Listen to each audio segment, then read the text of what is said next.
Today we have Shubhangi Saraf from Rutgers University, USA. Hi, Shubhangi. Nathan, So, good to see you. yeah, it's a pleasure to talk to you, Shubhangi. Like I do with everybody else, let me start with the simple question of after this pandemic started and lockdown started at various places, how has it affected you personally? Um, so not uh, it affected me. I mean, in very, I guess, in the ways it affected everybody. In that, I mean, once it happened, we were basically made to. I mean, I've been at home all along. This is from maybe mid March till now. I've just stepped out for walks in the neighborhood. Basically, not. Left my house to go anywhere, and a couple of times for curbside grocery pickups maybe we left the house, but other than that, not at all. So yeah, the biggest challenge was just being at home and being at home with the kids. I mean, that was the most significant change. Re- uh, Teaching, research, I guess, again went through what everybody else is also going through. Teaching went online, and I was teaching a small graduate class, so I didn't have to face many of the logistic issues people teaching larger classes had to face. um, but it was still a process of getting used to how to move everything online, Mm.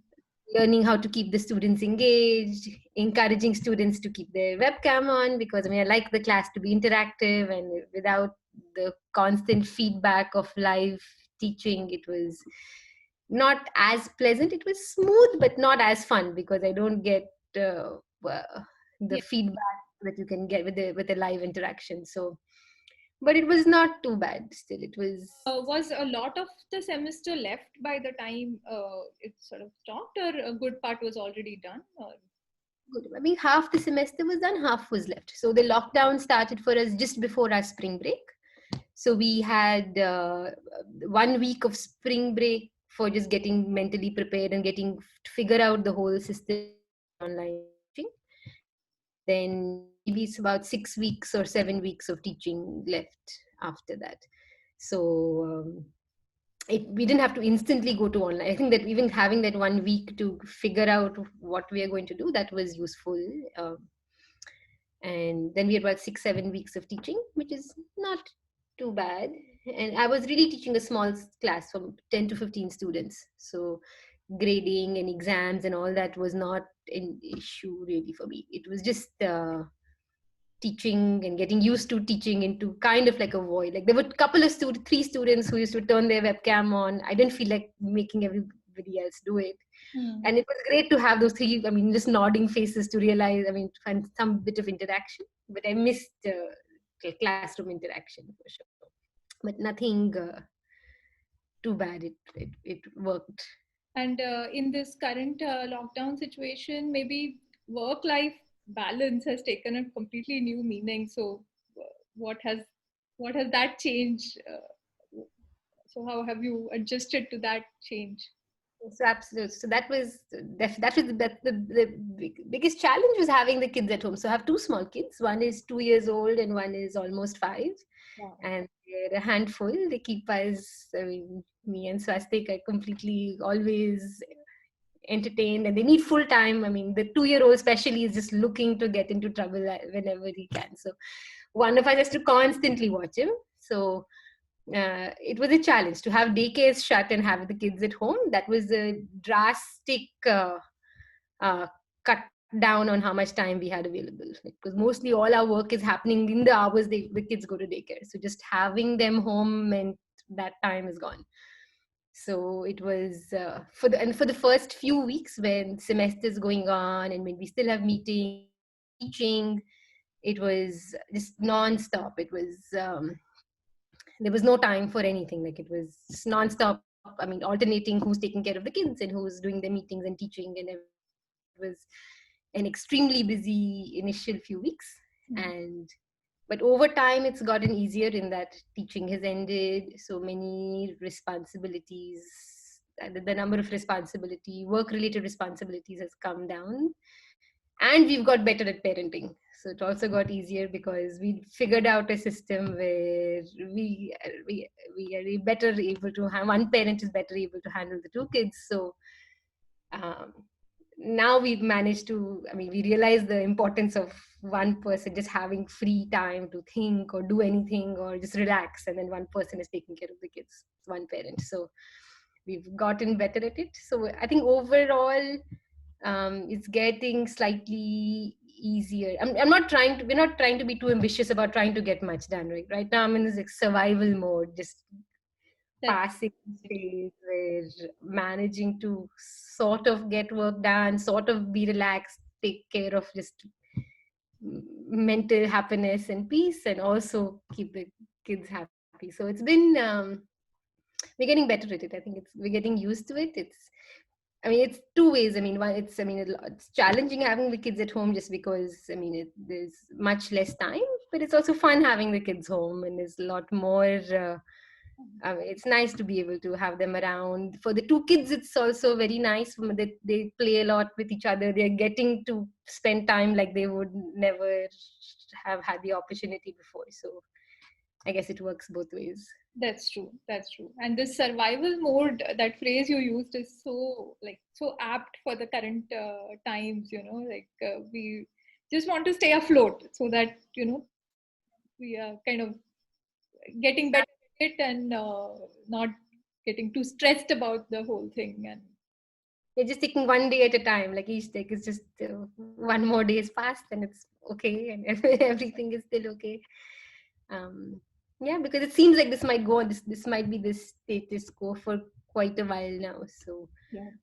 um, yeah, And during this time, you were also the chair for CCC. So that that must have taken a good chunk of your time as well during this whole time, right?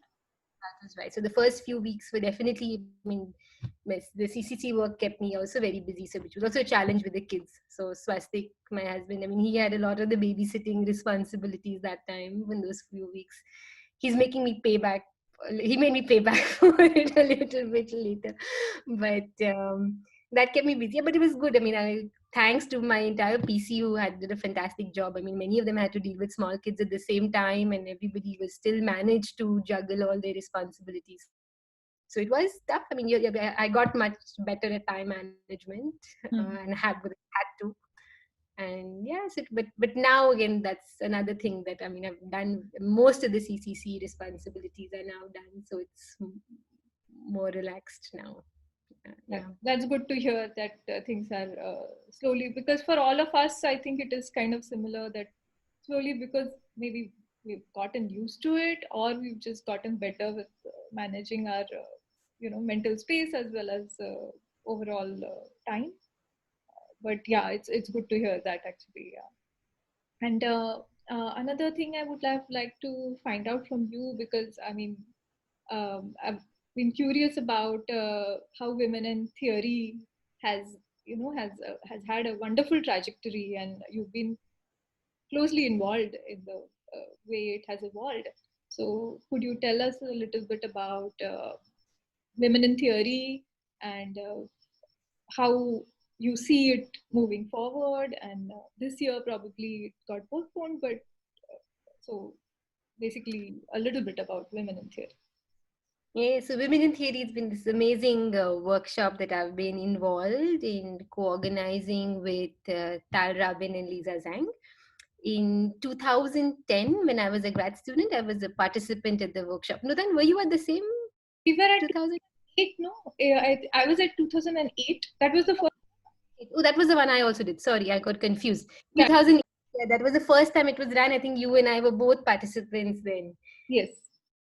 This was long back, yeah. And then since 2012, I was in the Princeton area when maybe CCI was involved in organizing it, and I was in the area. So then I joined Tal and Lisa as the co-organizers. So from 2012 onwards, every alternate year, this is a workshop that we've been running, and I've been helping co-organize it.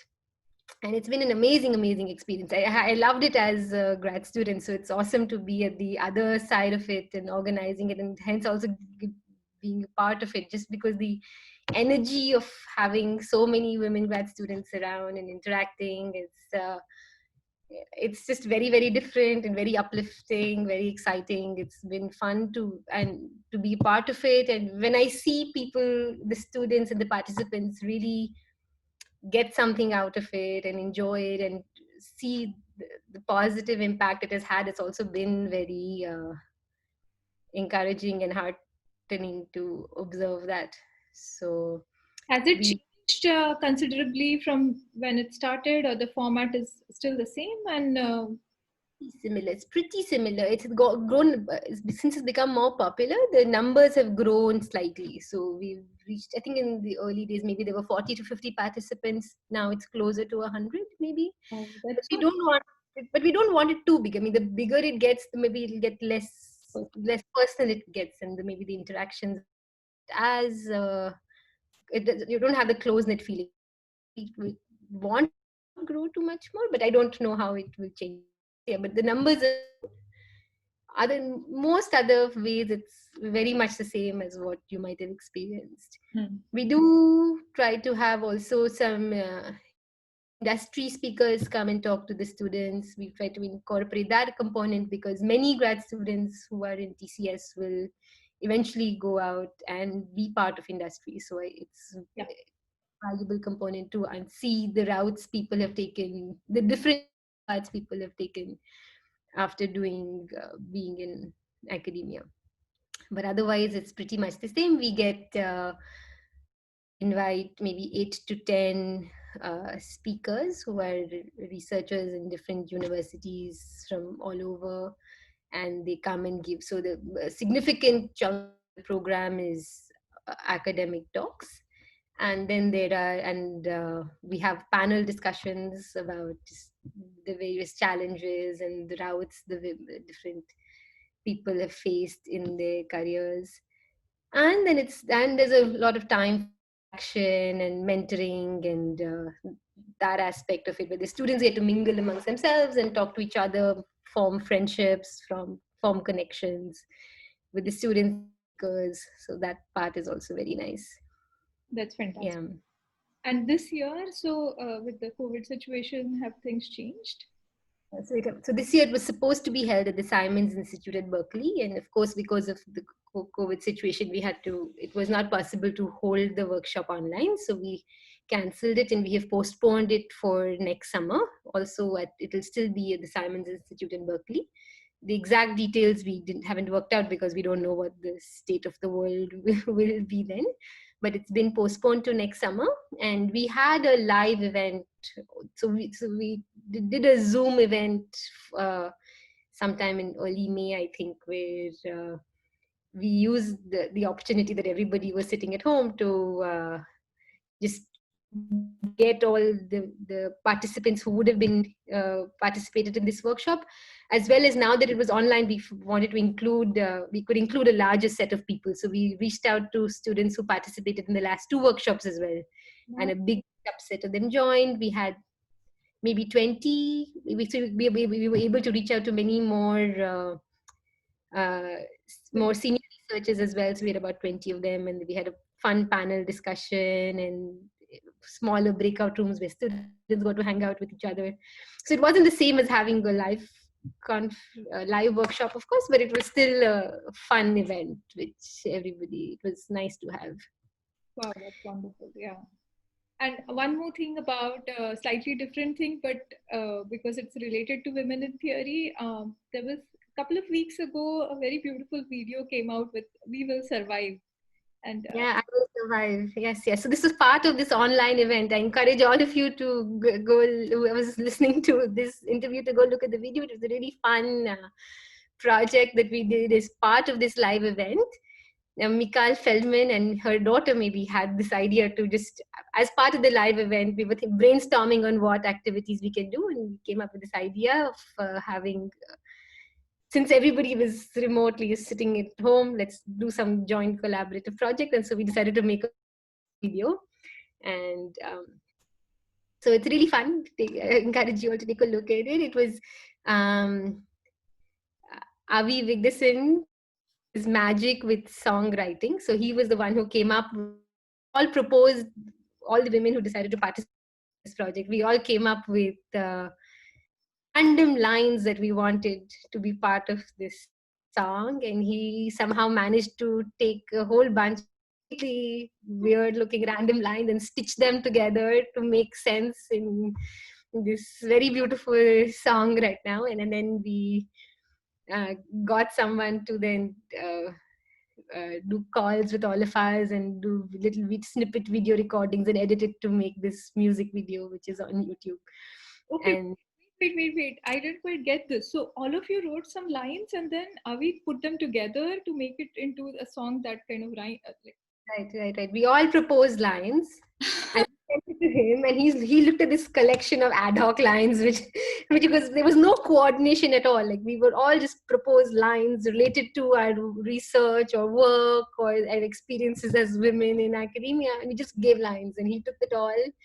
I mean, he tweaked them around, of course, and took the ones which made sense. But then it was magic to see him take all these lines and make uh, it all make sense in the end. It was True amazing. collaboration, no? I mean, it's like the true collaboration in its Yeah, it was quite incredible. And fantastic. Wow. Okay. And then, this all happened in the period of like 1 week or 10 days from beginning to end. This whole process was so. I really didn't think it would be possible, but we managed to pull it off. that was Yeah. yeah. And so this just to sort of segue into other things that I wanted to ask you. So a good part of the Women in Theory workshop also, and a lot of our discussions are often related to our research. Eventually, at the end of the day, that's what we want to talk about. And is that sort of getting affected presently for you, your students? How are you sort of because for students also this time is pretty hard. You may have met women students, but I mean, so they may have expressed their difficulties as well as from your own students, you may have heard about their difficulties. So how are you coping with this? No, absolutely, it is a challenge. And like I said, this word of survival mode, right? I'm trying to not be too hard on myself. I'm like, I've just dropped it. I'm just trying to get by and get through this phase. So um, the amount of time I have at hand has shrunk considerably. So again, I mean, till a few weeks ago, I had absolutely no time to think of anything. I was just staying afloat. Maybe in the last 3-4 weeks, things have eased up with other teaching coming to an end, other committee work coming to an end, and so I have got more time. But I've finally managed to find few hours every couple of days to actually think about research, and it's been nice to get back to it. It's been refreshing to be able to do that, but it's still at a much smaller scale than I would have managed without this situation. So research, I mean, it's going to get better, and but it's still slow. It's not I mean, just much less time than I had. And students too, so I guess different students are facing the situation similarly, and everybody has quite different experiences. At the moment, I don't have my own students. I have one student, and I'm working with one other student. So let's say 1.5 student at this point. So I have one student who's now in India. He managed to get back home just before the lockdown, so he's happy to be home. I think if he was in the US, it would be a much more isolating experience. And I guess a lot of students are facing that way. They're not. I mean, it is much more isolating, and it's a much more difficult time because of that situation. And I think it's okay if there is. I mean, I think it's just important to keep yourself sane and happy, and prioritize that first. And then if doing research is helping you prioritize that, then that's good. But I think that Mm. just yeah. And did you hear some different stories when you talk to women students? I mean, the empirical data is showing that women are experiencing this quite differently as compared to their male counterparts. But did you anecdotally hear anything different, or you are not aware of? I'm sort. I haven't been so much in touch with. Yeah, to know of, examples of women students who are facing a different challenge. But I can imagine, like, even yeah, many people are having a hard time. Yeah. Just staying connected to with whatever problems they have to the outside world, and to maintain some sense of normalcy by keeping connected is good, of course. But And now, just to wrap up our little chat, now that we are already talking about research, are there things that you are looking forward to getting back, thinking about? Like, what are the things that are exciting you presently? And like, so I'm, yeah, just excited to just get back to any kind of thinking, getting my teeth into a nice juicy problem, which I haven't. Like, it's just been such a long break, so that I haven't had time to get into research. So I do have like weekly meetings with my student, and I've been thinking about some other problems on the side as well. And it's so there's nothing which has been brewing much. I'm just getting back to thinking about questions, and there's been questions in so off late. I'm thinking about with my student about questions in arithmetic complexity, just reconstruction algorithms for tensors and things like that. And it's been good to get back to it. And but nothing particular. I'm just excited to be able to get back to research. There's enough. Yeah, yeah, yeah, yeah. yeah. That's wonderful. Yeah. So that was Okay. great. Actually, I mean, for me, just catching up with you has been so much fun. Likewise, I'm so happy you reached out to me. It was really, really nice. Thanks for chatting with me, Shubhangi. Thank you, Nathan. Yeah. Okay. Yeah, yeah. You take care too. Okay. True.